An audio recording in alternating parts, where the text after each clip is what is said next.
Merhaba arkadaşlar, kanalıma hoş geldiniz. Bugün yine sizlerle şahane bir iki şiş örgü modeli çalışacağız. Modelin erkek örgülerinde, erkek bebek örgülerinde ve yetişkin erkek örgülerine çok yakışacağını düşünüyorum. Çok güzel duruyor. Ee, Ben bayıldım. Umarım siz de seversiniz. Çok kolay bir model. 4 sıradan oluşuyor. Ee, 2 sırası zaten düz örgü. 3 ve dördüncü sırada da modeli tamamlıyoruz. Çok basit, hızlı ilerler. O yüzden çok severek yapacağınıza eminim. Şöyle orta kalınlıkta bir bebe yünüm var. Nako Elite Baby'nin ve 4 numara şiş kullanacağım. Çok sıkı şiş kullanmak istemiyorum. Model hani böyle biraz puf dursun diye, sıkı olduğu zaman çünkü yeteri kadar göstermeyeceğini düşünüyorum. İlmek sayımız fark etmez. Birin katları da olur, ikinin katları da olur. O yüzden ben şimdi size model gösterecek kadar ilmek atacağım şişime. Hemen bir kat sıra lastik, bir ters bir düz lastik örerim. Ve ondan sonra hemen modelimizin kurulumuna geçeriz. Şöyle modeli anlatacak kadar ilmek atsam yeterli gelecek bana. Dediğim gibi örgüyü yeni öğrenen arkadaşlarımız bile çok rahatlıkla örebilir. Ben çok sevdim. Hatta eşime süveter örmeyi düşünüyorum o modelden. Bu yapacağımız modelden. Şöyle göz kararı ilmek attım ve şimdi ipin ucunu da bağlayayım. Bir iki sıra lastik örüp geliyorum hemen. Evet arkadaşlar, ben şöyle 5-6 sıra lastik ördüm. Örgümüzün ön yüzünden kurmaya başlıyoruz. Ön yüzünden şimdi modelimizin ilk sırası olduğu gibi düz ilmeklerden oluşuyor. Bütün ilmeklerimizi düz olarak öreceğiz. İlk sırada ön yüzdeyiz ve lastiğin üzerine hemen modelin ilk sırası düz örgü olarak öreceğiz bütün ilmeklerimizi.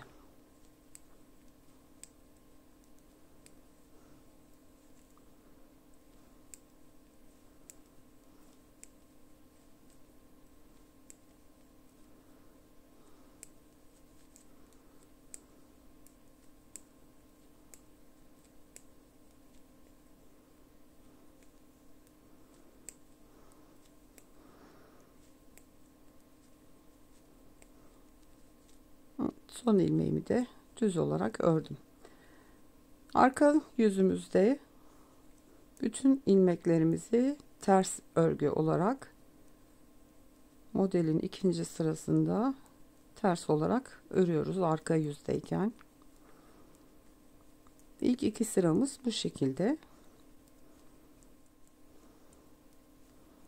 Ve kenar ilmeğimi de ters olarak örüyorum. Evet, iki sıra düz örgü olarak örmüş olduk. Ön yüzden düz, arka yüzden ters örerek geldik. Şimdi modelimizin üçüncü sırasındayız. Kenar ilmeğimi örmeden alıyorum. Şimdi bu ilmek ve devamındaki ilmeğin tam ortasından, iki ilmeğin ortasından şu şekilde batıyorum ve bir tane ilmek çıkartıyorum. Şişimden çıkartmıyorum ilmeği. Bu ilmeği örüyorum. Bir tane de öyle ilmek çıkartıyorum. Bu ilmekle ikinci ilmeğin tam ara noktasından, bakın şöyle iki ilmeğin tam arasından çıkıyoruz. Oradan bir tane ilmek çıkartıyorum. İlmeğim şişte, çıkartmadım ve düz örgü olarak bir tane de o şekilde örüyorum. İki ilmeğin tam ortası boşluğundan giriyorum. Bir tane ilmek çıkartıyorum. Şişteki ilmeğimi de batarak düz örgü olarak bir tane ilmek çıkartıyoruz. Şu şekilde ilmeklerimizi 2-2 yapıyoruz. İkişerli gruplar halinde görünüyor. iki ilmeğin tam ortasına batıyorum. İlmek çıkartıyorum. Ve şişteki ilmeğimden bir tane daha örerek, düz ilmek örerek ilmek alıyorum. İki ilmeğin ortasından battım. İlmek çıkarttım. İlmeğimizi şişten çıkartmıyoruz. Ona da batıyorum ve düz örgü örer gibi bir ilmek de öyle çıkartıyorum. Görmüş olduğunuz gibi böyle ikişerli ikişerli ilmekler olmuş oluyor. Sıra sonuna kadar bu şekilde iki ilmek arasından ilmek çıkarttım. Şişteki ilmeğime batarak düz örgü örer gibi bir ilmek de öyle çıkartıyorum. Üçüncü sıramız bu şekilde.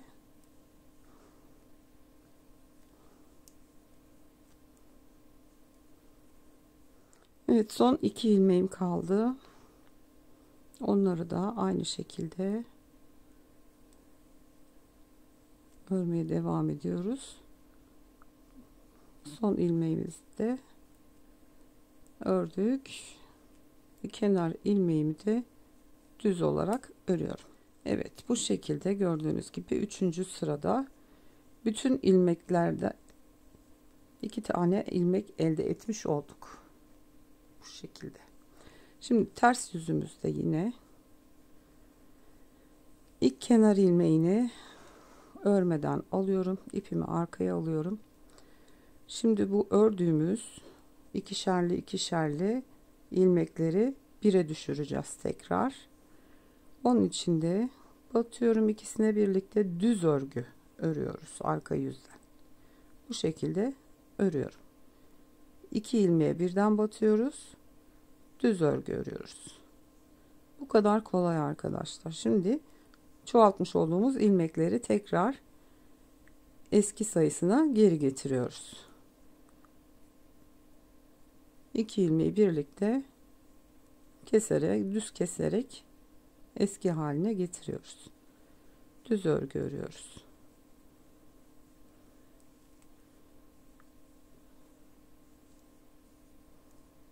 Dördüncü sıra ve son sıra modelde. Bu kadar kolay. İlk iki sıra zaten düz örgü. 3'te bir ilmekten iki tane yapıyoruz. 4'te de iki yaptığımız ilmekleri tekrar bire düşürüyoruz. Çok sıkmadan örmeye çalışın. Bu şekilde rahat batıp örebilirsiniz. Eğer eliniz sıkıysa bir numara büyük şiş kullanabilirsiniz. Evet, son iki ve kenar ilmeğimi düz örerek bitiriyorum. Ve gördüğümüz gibi şöyle bir model çıktı ortaya. Çok güzel duruyor. Şimdi tabii ilk model olduğu için anlaşılmayacaktır. Şimdi ikinci modelin kurulumu da aynı. İlk yaptığımız gibi ön yüzdeyiz ve bütün ilmeklerimizi düz öreceğiz. Sıra sonuna kadar bu şekilde düz örelim.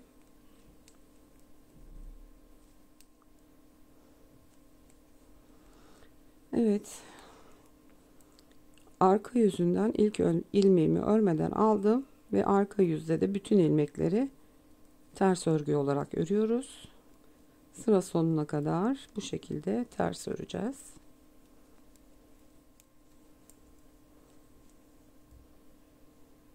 Son ilmeğimi de örüyorum ve ön yüze geldik. 2 sıra düzümüzü ördük. İlk ilmeği örmeden alıyorum ve hemen devamındaki ilmeğin arkasından, iki ilmeğin ortasından batıyorum. İlmek çıkartıyorum. Şişimdeki ilmeğimi çıkartmamıştık. Ondan da bir tane örerek, düz örgü örerek ilmek çıkartıyoruz.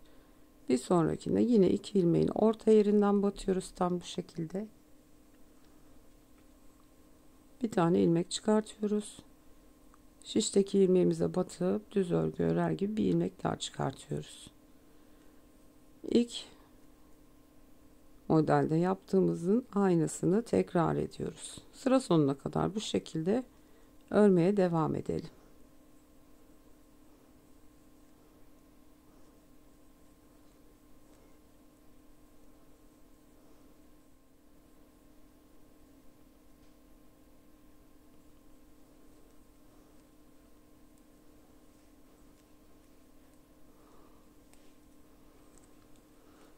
Evet, örgümüzün arka yüzündeyiz. Şimdi ikili grup haline getirdiğimiz ilmekleri tekrar keserek kendi sayısını indireceğiz. İlk ilmeği örmeden alıyorum ve iki ilmeği birlikte alarak düz örgü örüyorum. Hem kesiyorum hem örüyorum. Düz örgü şeklinde ikisini birlikte alarak kesiyoruz.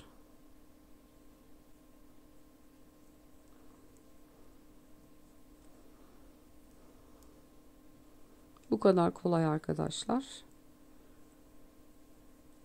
Çok hızlı ilerler.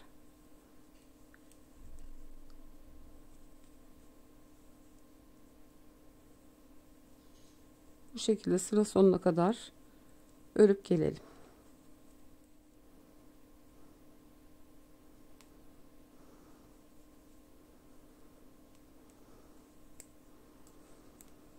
Evet arkadaşlar, ikinci modelimizi de ördük, bitirdik ve gördüğünüz gibi böyle kabartmalı, şahane bir model duruyor. Şöyle her yönden göstermek istiyorum. Çok güzel duruyor. Ben daha önce farklı bir ip renkle daha büyük bir parça çalıştım. Onu da göstereyim size. Bakın şöyle. Bu ondan bir tık ince. 3,5'la ördüm. Ama görüyorsunuz enfes duruyor. Dilerseniz bu şekilde peş peşe koyabilirsiniz.